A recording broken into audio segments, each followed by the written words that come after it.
आज आपण इंग्रजी शब्दलेखनातला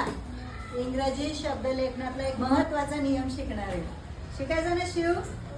नियम असा आहे, इंग्रजी शब्दाच्या शेवटी कधीच येत नाही.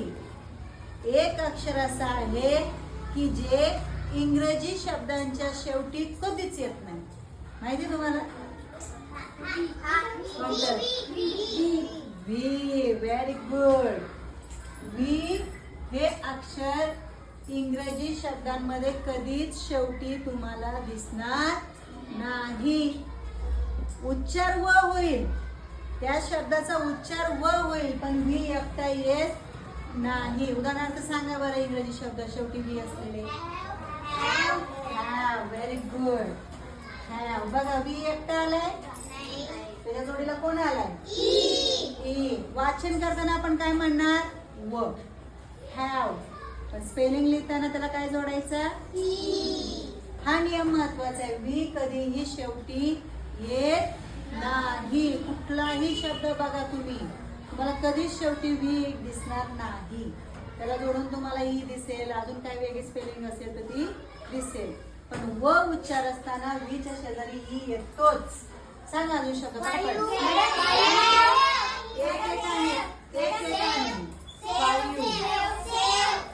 सेव. Very good. सांगा. Very good. सांगा. गिव. शाबास.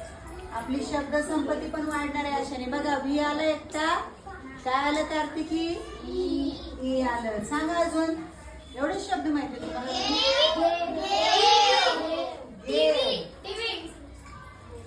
टीव्ही. टेलिव्हिजनला आपण टीव्ही असा शॉर्ट फॉर्म वापरतो, बरोबर? स्पेलिंग मध्ये टीव्ही असा येत नाही. शॉर्ट फॉर्म वापरताना आपण असा वापरतो ना, टीव्ही. त्यामध्ये नुसता व्ही म्हणून येतो विजन साठी, तो नाही येणार. सांगा अजून. एवढेच? 5 झालं. लिव. Very good. आता लिव असा पण आहे आणि एक लिव असा पण आहे. बघा आला का नाही नंतरी? आला का नाही नंतरी? म्हणजे जेव्हा तुम्हाला कोणी इंग्रजी शब्द लिहायला लावला, त्याच्या उच्चारामध्ये शेवटी व्ही असला तर न घाबरता न डगमगता त्याला काय जोडायचा? ई जोडायचा. आवडला का हा नियम? काहीतरी वेगळं शिकला का नाही आज? माहिती होतं तुम्हाला हे आधी? वाजवा.